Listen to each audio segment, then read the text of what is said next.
Morning, everyone. Just going to give it another minute or so to let some people arrive in.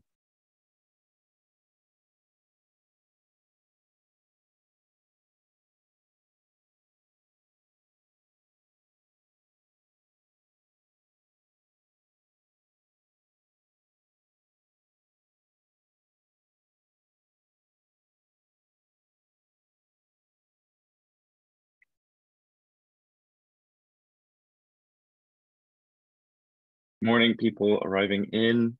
Just going to wait another minute for kicking off to let a couple more get in through the waiting room.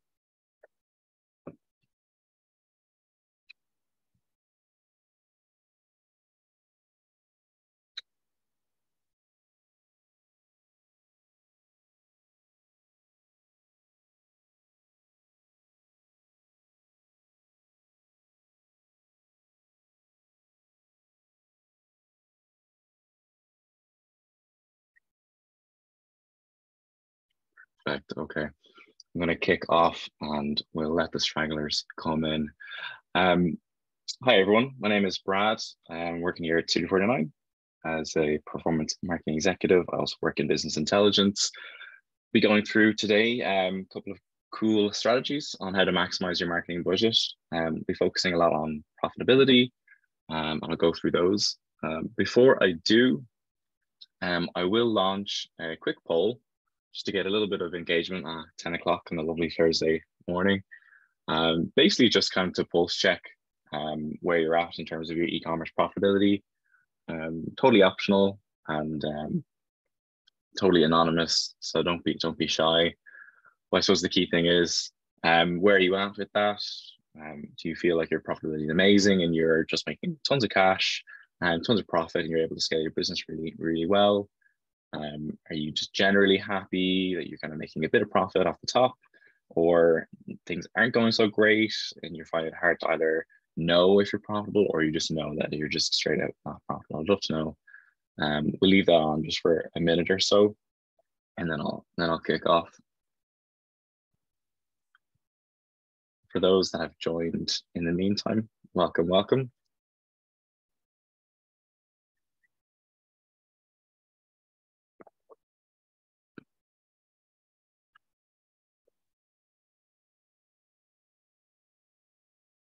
Perfect. Okay, cool. I'm going to kick off now. Thanks for those that engaged in the poll. So today we talk about the 5 strategies to maximize your marketing budget. These aren't the only 5 strategies, but these are the 5 strategies I think that are a great way to start. So they start with gaining visibility on your profitability metrics, specifically with e-commerce and probably more specific to marketing and kind of acquiring customers.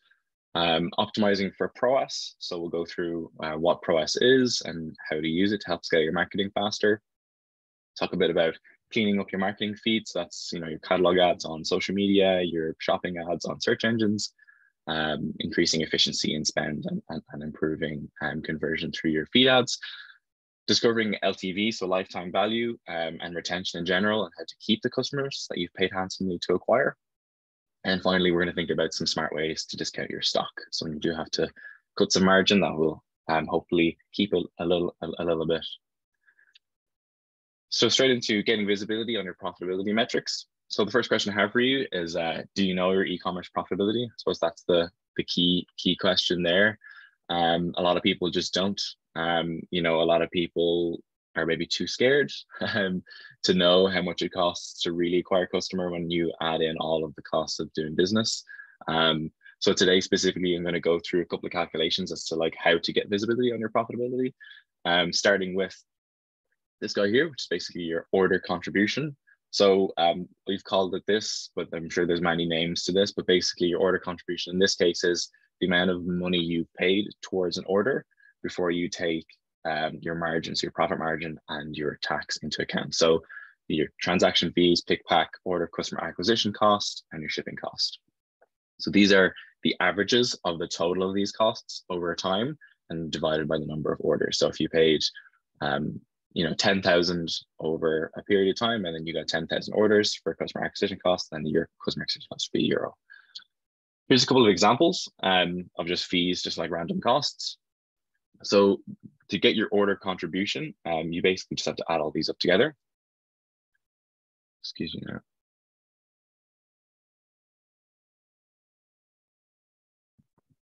So we add all these up together, we'll get an order contribution of 26 euro.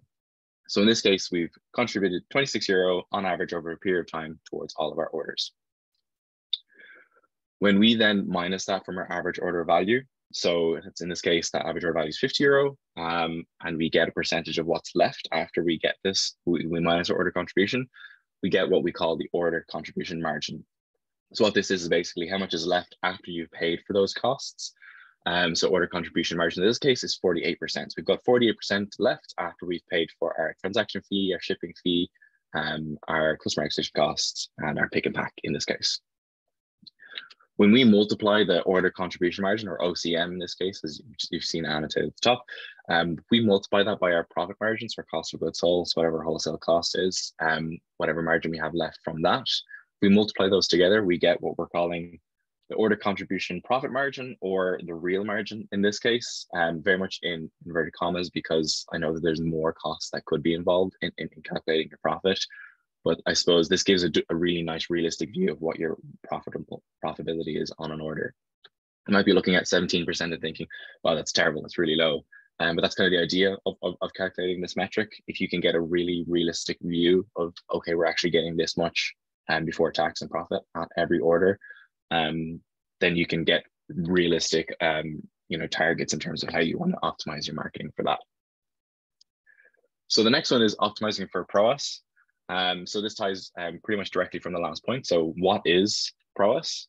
ROAS is profitable return on ad spend. So basically it's just adding a P before probably the pretty common metric of return on ad spend. ROAS is your ROAS times that real margin. So in this case, it's our ROAS times 17%, or in other words, 17% of our ROAS. I suppose some considerations with ROAS would be business vertical. So, if you compare Tesco, who might have an AOV of 30 to 50 euro, let's say, for example, versus a jewelry store that has an average order value of like 1,000 euro for a piece of jewelry. Excuse me. The business vertical will completely change how you optimize for ROAS, because customer acquisition costs will likely be cheaper in terms of the scaling effect for something that has a much higher average order value. A big one is also maturity. Like if your business is new, or if you're new to the e-commerce space in general, it's very important to consider, are you ready to even optimize for profitable return on ad spend? If you're not spending enough through marketing, or you're just not getting the volume of sales through, you need to be focusing maybe on brand awareness, you need to be focusing on getting increased traffic to your site. So that's definitely something to consider. Another one is account maturity. So like if you have a Google account or a Meta account open for only a short period of time, like let's say, for example, less than a year or less than 2 years, this might also be hard to optimize for ROAS, because you need to make sure that you're investing in the top of funnel and middle of funnel, and giving those platforms the data in order to really optimize for just the kind of standard getting users onto your site before considering the kind of bottom of funnel return on ad spend metrics. Similar to that is funnel activity. So if you are only doing reach ads and brand awareness ads, you won't be able to obviously optimize for ROAS in the same way as if you're doing conversion ads the whole time. So this is kind of a illustration of the difference between ROAS and PROAS, and how you can optimize for PROAS. This is definitely kind of a bit of a reality check for some people, and it might kind of change your view on what a good ROAS really is, especially when you take into account all of those costs that we mentioned before in your order contribution. So if we bring forward that 17% real margin, so that's your 35% profit margin times your 48% order contribution margin, and multiply that by our ROAS, we can see quite clearly that in order to get a good profitable return on ad spend, you need to get a substantial amount of ROAS in this case. So for example, if we look at the far left, 0.5 of a ROAS, I don't think anybody would be happy with that. That basically means that for every euro you're putting in, you're only getting 50 cents back in conversion value. But if you look at the PROAS for that, that's like basically close to 0.08. If you go 4 to the right, you can see the break-even point in this case. The break-even point would be a 5.95 ROAS. What that basically means is for every euro you put into your ad spend, you need to get 6 times back in order to get a PROAS of 1. So you need to break even. So to just recover those costs that we've paid on that order, we need to get a 6 times ROAS. So you might be thinking, wow, that's that's kind of crazy. I'd be really happy with a 6 ROAS on my account. If that's the case and you do these calculations, that's kind of where you maybe need to look at optimizing your brand awareness, optimizing traffic and channels, things like that. If you go kind of to the 9 to kind of 15 or 20 plus range, that's when we typically find that ROAS really does shine. So that's typically what we would find our clients are most happy with, is normally like a kind of 10 plus ROAS. Like I said, this can vary by vertical, by business maturity, and it completely will vary depending on what how much it costs per order to acquire a customer, how much your transaction fees are. So if you have a really good deal for your transaction costs, if you're shipping really efficiently and your cost per shipping is really low, if your pick and pack is very efficient. So all of those will have a domino effect to your ROAS. And I'll show that now in a second. Here's some emojis to just kind of illustrate that point further. I definitely would have my mind blown if people are operating in a 20 plus ROAS across the board. Cleaning up your feeds. So this is a big one. So, you know, if you basically have just a standard feed where all of your products are just shown, no matter what their margin is, or with no necessary information added to them, there's definitely an opportunity here for you to clean up your feed and add some optimizations to it. So in this case, I want to talk about feeds. I talk about Google and Meta shopping. This could also be TikTok, you know, catalog ads, Pinterest, Bing ads, anything, but anything that has kind of a product image that's connected to your feed through your e-commerce store, this will be relevant. So by adding what we're calling a custom feed tool, one example would be data feed, what we use quite often. We can then turn our maybe not so profitable catalogs into more profitable catalogs.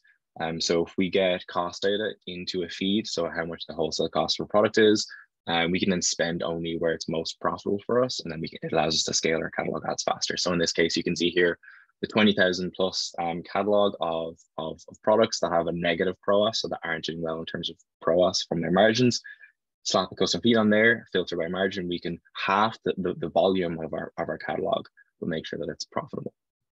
Another example of that is once you get a profitable product set or catalog, we can then scale a lot faster, because you can say, okay, well, every time we sell this product, we know it's profitable. This is a big one. So splitting campaigns by margin. So kind of similar to the point before, if we set a goal ROAS, let's say, for example, of 5, we want to get a 5 ROAS, or a 5 ROAS, my apologies. We can then split by margin by set. So in this case, let's say, for example, you have a group of products that have a 20% profit margin, that have a 30%, 40%, 50% margin. You can then group those together and then optimize for specific ROASs. So in this case, you can see here how ROAS gets affected if we maintain a ROAS. If we're all getting a 5 ROAS across the board, you can see that the ROAS, profitable return on ad spend, changes the better our margin is. If we invert this and optimize for a static ROAS, you can see that your target ROAS changes. So if we want to get a 3 ROAS across the board, let's say, for example, we want to return 3 times profitably, you can see there for the lower margins, you need to be getting a much better ROAS compared to the better margins there. So the 50% margin, you'd only require a 6 ROAS for that.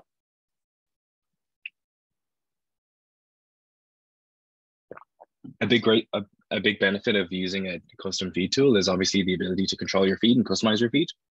So this is less of a, excuse me, this is less of a profitability thing, but more so of an efficiency thing.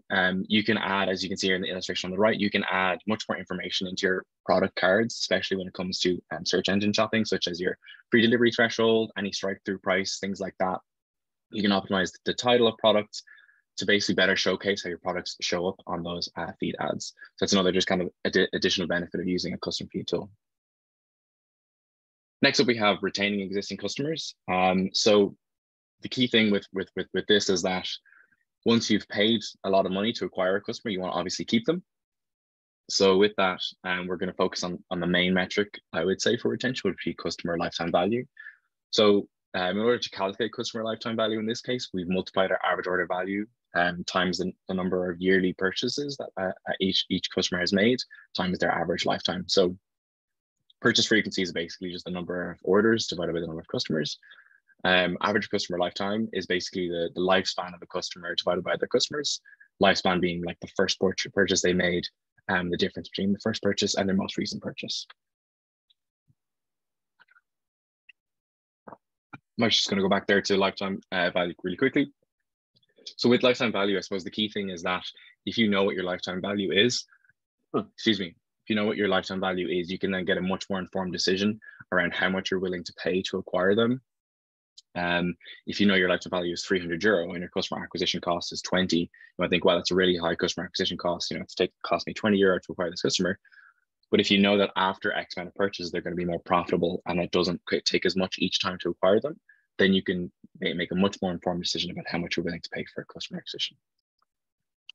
Moving on to email automations. So I suppose the key thing with email automations and retention is right place, right time. The benefit of having what we're calling advanced flows allows you to basically reach your users at a point that they're most willing to convert, so that it's a much more efficient and cost-effective way to convert users. Obviously, the standard automations you might be aware of are your marketing flows, such as your welcome series or your abandoned cart, and those are still great standard flows. But when we talk about advanced flows, 3 examples that come to mind would be the win-back series. So that'd be, let's say, for example, your average customer lifetime is 2 years. So let's say at the 18-month mark, someone hasn't purchased after their first purchase, might be a good time to reach out to them for a second time and just say, hey, where have you been? How's things? You know, here's what's on right now in our business. Here's a little story, or maybe here's a little percentage off as an incentive to return and shop with us. You know, leaning back on kind of USPs and things like that. So it's a great time to kind of re-engage lapsed customers who have not engaged for a long time.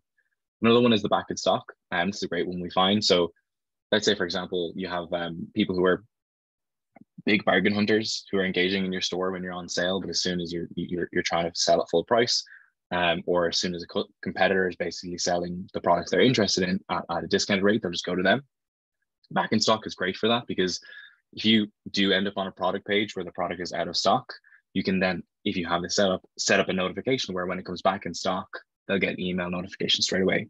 So it's a great way to acquire people where they've actually shown an interest and they've actually engaged. They've made the effort. You've paid the money to get them to that product page some way or another. It'd be a shame they show up and it's out of stock and then they go elsewhere. So we've seen really great conversion rates of back in stock. And it's another really great way to get a really cost-effective reacquisition of a user. The final one is the price drop. So another one which is great is if someone added something to their wish list, for example, they've added a pair of shoes to the wish list, but they're not maybe ready to pay for it in full price, get a notification when it goes to a lower price. And it's just basically it's kind of a much more segmented and personalized way of showing an offer to someone. Big one is data. So myself working specifically in data, I do handle a lot of data in my role. It's one that's very close to my heart. So a big one with this is basically, if you're just doing standard targeting on your ads, I'd say this is most specific to kind of social advertising. But if you're doing standard targeting, I would encourage you to try and incorporate as much data as possible into your advertising. I'd be surprised every single time I go into a new account. I'm always surprised to find that people are still using just like very, very basic targeting in their advertisements, and there's no wonder that they're not happy with the performance. So examples of that might be your like web visitors, just like purely retargeting people who've arrived on your site. That's a massive amount of people with a very, very high bounce rate, maybe never engaged, that you're throwing in, piling them together with your best performing customers. It's kind of hard to really get performance out of that data. Good ones are obviously pixel abandoners and page engagers, but there's so much more that you can do. So you can see on the right here, some examples would be your Shopify customer lists based by lifetime value, email openers, other email engagers, loyalty program users, catalog viewers, SMS lists, and then I suppose more advanced stuff on the platform, such as catalog viewers, so people who've used your meta catalog ads, video viewers, lead form fillers, lead abandoners. There's no real limit to the kind of first party data you can get on these platforms. If it's coming from outside through lists, all the better. And what's great about this is that when you do have to reacquire customers, you're doing it a lot more efficiently because you're giving the platforms the data to make a much better target of the specific audience you're going for. And that could be retargeting the actual people that fall into these lists and fall into this data, or building lookalikes out of this data. So building lookalikes of people that are most similar to people who already have in your first party data. So the more data you have in these accounts, I guarantee you will see a much more efficient account there, and your cost per purchase and your cost per result will go down significantly. And obviously that's going to help your customer acquisition costs and your profitability in the bottom line. Final one is using a smart discounting strategy. So the idea with this is that, again, when you do have discounts, you want to get rid of stock, or you're going through a promotional period, changing season, that you do it in kind of a more smart way. I know obviously you can't ultimately avoid discounting, unfortunately, especially when it comes to retail e-commerce, which is a lot of what we do. But I suppose my key strategy here would be to try and avoid constant discounting. That's kind of my first point here is there's a couple of brands I see do it all the time, and I've seen them get kind of hurt by it. One example would be ASOS. You know, they have the app and they're always sending notifications. On one specific example, like my wife, Sarah, she pretty much does not engage with that brand unless they're discounting. So if she doesn't see a 20% discount on her product or get the notification for a 20% discount, she just won't engage in the brand. So that ultimately sets you up as a brand that's just the people expect a discount, so they just will never buy at full price. So we want to avoid that, obviously, at all costs. I know it's easier said than done, but I suppose if you're always in sale and you're always discounting like a large chunk of your stock, you will attract bargain hunters versus loyalists. Bargain hunters being those people who will just jump ship no matter where the discount is, versus loyalists who are maybe much more engaged in a brand kind of level. So they're engaged in your brand values, they're engaged in the education that you're giving them through your products. If that's, you know, health, wellness, fashion, whatever your vertical is, you know, that if they can find that there's value beyond just buying transaction, you'll see much more significant lift in your profitability if you're targeting the loyal people versus the bargain hunters. Next up is offering value instead of percentage. Like, this is a huge one.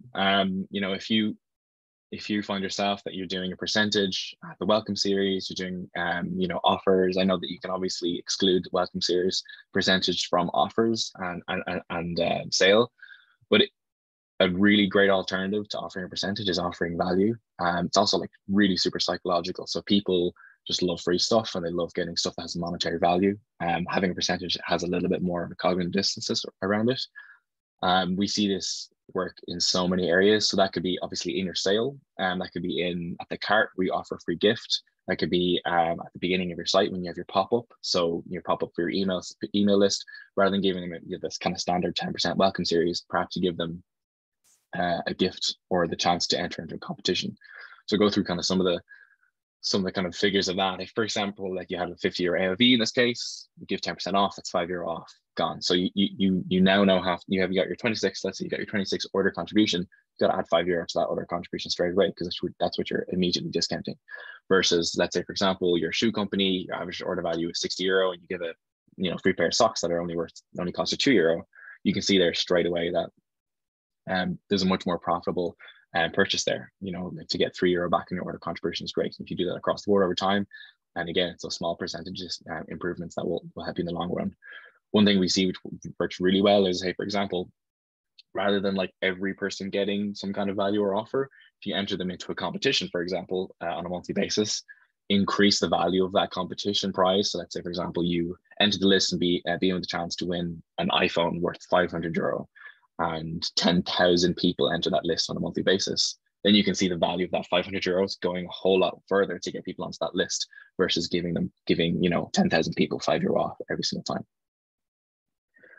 Another great one is personalizing offers to segments. So I kind of spoke about this earlier when it came to kind of avoiding discounting and things like that. But when you do have to discount, a great way to do it in a smart way is, I suppose, offering specific interests and behaviors, specific offers. So this can be done through your ads, through targeting. This can be done through email marketing, through specific flows and specific campaigns, through segmentation. So if, for example, let's say you have a bunch of shoe lovers on your department store, you want to offer a nice pair of shoes for 15% off to just shoe lovers, you know that they're going to engage in a much higher way compared to the whole cohort of your store. Another great example is, let's say, for example, you have a segment of your top lifetime value. So in this case, you've got people who are spending 500 plus in their lifetime. You want to give them a smaller percentage discount on a much more higher priced item that they're likely to engage in, but they'll feel that they're getting value out of that percentage off, versus sending, just everyone a bunch of high priced items. There's probably so many more ideas in terms of smart discounting, but those are just a couple that I think work really well. So I suppose just to recap, I know it's probably a lot of information overload, so thanks for sticking around with that one. The key one is, I suppose, if you're going to start on anything, I would do the first one. So gaining visibility on your e-commerce profit metrics. If you feel like it's not something that you want to tackle yourselves and you need a bit of help, we're more than happy to help with that. It would be just a matter of helping you go through getting that data together, doing those calculations, and giving you, some realistic targets for PROAS and ROAS. And then again, with that is just like the kind of 1 and 2 are joint in that way where, I would encourage you to optimize for PROAS if you're at that scale, where you're you feel like you're doing well in your marketing, but there's just something missing, or you're ultimately not profitable when those management accounts come through. And then another great one is cleaning up the feeds. That one we've seen great improvement in efficiency across the board, not only in profitability but also just engagement in the feed ads. Again, retention. So like if you have to acquire a customer, try and keep them, and then at least you're not having to reacquire them every single time. And the final one is obviously thinking about smart ways to discount your stock. Before I jump onto the final slide, is there any questions?